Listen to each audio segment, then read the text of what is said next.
Pemirsa, peringatan Maulid Nabi Muhammad SAW 1431 Hijriah di Gorontalo yang dipusatkan di Masjid Agung Baitur Rahman diwarnai kericuhan.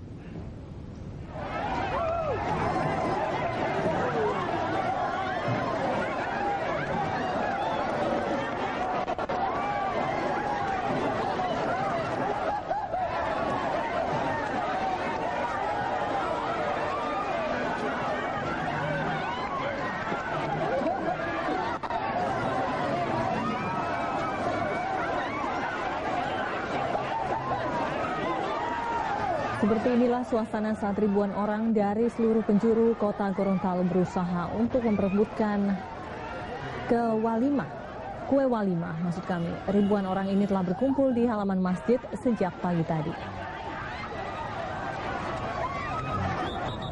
Masyarakat sangat antusias dalam memperebutkan kue walimah karena dalam tradisi di Gorontalo, berebut kue walimah merupakan gambaran bahwa umat Islam harus mengambil tauladan dari Nabi Muhammad sebanyak-banyaknya.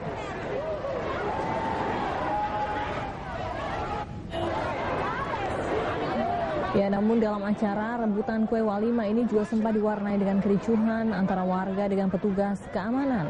Warga marah karena merasa dihalang-halangi petugas saat akan ikut mengambil aneka kue walimah.